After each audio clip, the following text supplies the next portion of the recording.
मग कसं तरी भांडणं काढले नवऱ्याला म्हणलं नको बाय आता माझ्याच्या होतच नाही म्हणलं आपण आपलं वेगळं निघू. त्यांनी कसं तरी नको मला सूट लागत ना मी नाही तर काय करायचं?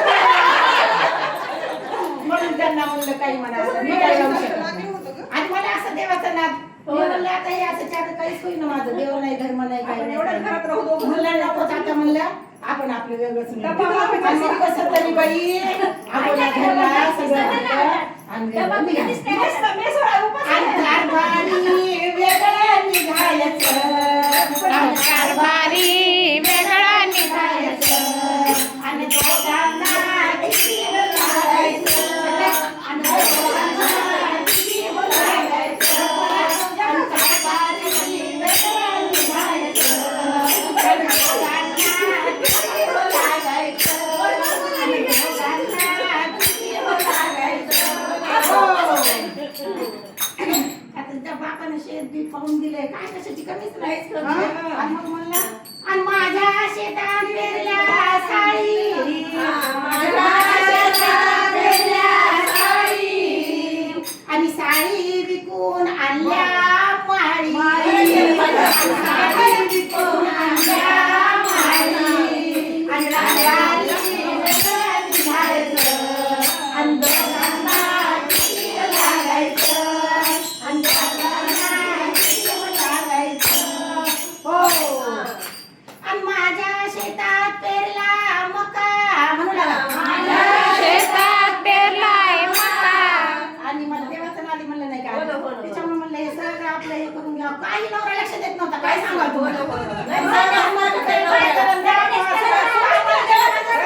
आणि मका विकून आणला बुक्का पंढरपूर मला दररोज पूजाच्या केल्याशिवाय मला जमतच नाही. मला तर वाटत नाही म्हणून मग ते सगळं साहित्य तरी निघाल्यापासून सगळं मिळालं नाही तर काहीच नव्हतं. जावं तर म्हणायचं काय बघितलं देवाचं नादे आणि जा बरं तुम्ही तुमचं वेगळंच आणि कारभारी वेगळा निघायचं लागायचं आणि कारभारी वेगळा निघायचं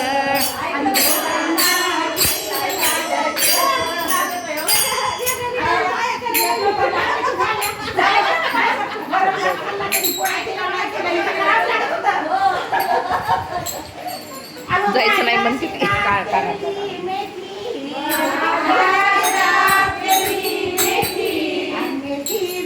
आणली पोळी आणि कारभारी वेगळा निघायचं लागायचं कारभारी किती लागायचं. माझ्या शेतात पेरली ज्वारी पेरली ज्वारी ज्वारी विकून आणली ज्ञानेश्वरी बाण विकून ताने आणली ज्ञानेश्वरी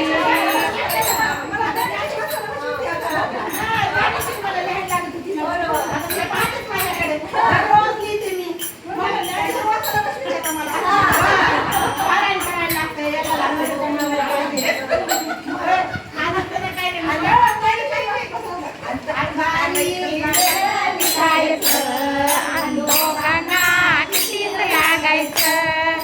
दोघांनी वेगळा निघायचं आणि दोघांना किती लागायचं. माझ्या शेतात पेरले गहू माझ्या शेतात पेरले गहू माझ्या शेतात पेरले गहू माझ्या शेतात पेरले गहू आणि गहू दळून जेवू घातले वार करी आणि गहू दळून वारकरी घातले जेवू आणि गहू दळून वारकरी घातले जेवू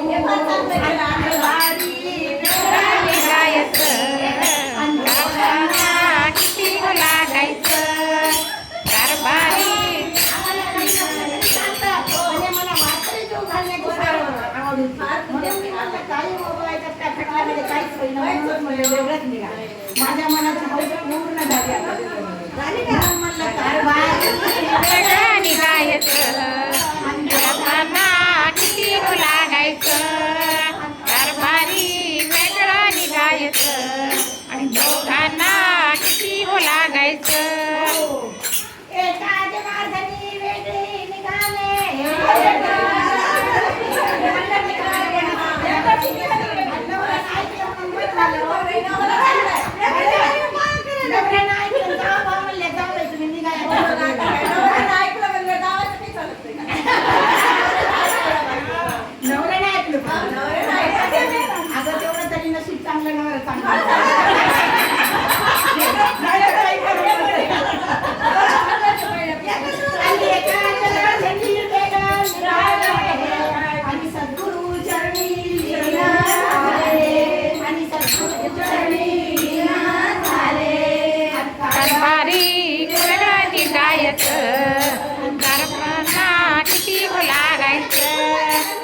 भगवान की जय.